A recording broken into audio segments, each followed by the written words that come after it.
चमन परिसरातील केशव चौक ते शिवाजी हायस्कूल हे पेट्रोल पंपापर्यंत जो रहदारीचा रस्ता होता, तो रस्ता खाजगी बिल्डरने 2 वर्षापासून या ठिकाणी त्या रहदारीच्या रस्त्यावर अतिक्रमण करून त्या ठिकाणी आपला बस्तान मांडलं होतं।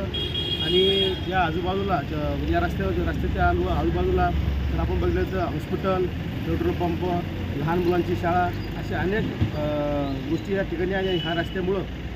हा रस्ता बंद केल्यामुळं या रहदारीला कुठेतरी अडथळा निर्माण होत होता।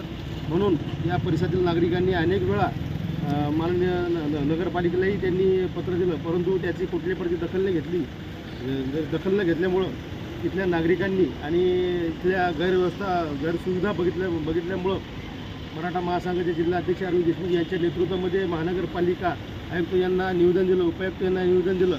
तसेच जालना शहर वाहतूक शाखेलाही सुद्धा आम्ही पत्रव्यवहार केला आणि आंदोलनाचा इशारा दिल्यामुळं आज महानगरपालिका आणि वाहतूक शाखेचे इंगळे साहेब या ठिकाणी यांनी येऊन पाहणी केली आणि या ठिकाणचं अतिक्रमण हटवलेलं आहे। त्याबद्दल मी महानगरपालिका आणि वाहतूक शाखेचं मराठा महासंघाच्या वतीनं आभार व्यक्त करतो आणि सर्व जनतेला आवाहन करतो की जो गेल्या 2 वर्षापासून जो रस्ता रहदारीचा बंद होता, तो रस्ता आता मोकळा झालेला आहे। आपण या रस्त्याने आपला येणं जाणं सुरू करावे। धन्यवाद। आव्हान काय करणार सर नागरिकांना? शिवाजी हायस्कूल समोरून पेशवे चौकात जाणारा रस्ता काही कारणामुळे 2 वर्षापासून बंद होता। हा सार्वजनिक रस्ता आहे, हा सार्वजनिक वापरासाठी उपयोगात येणं गरजेचं होतं, परंतु यापूर्वी या ठिकाणी तो बंद असल्यामुळे सार्वजनिक वाहतुकीला वापरता येत नव्हता।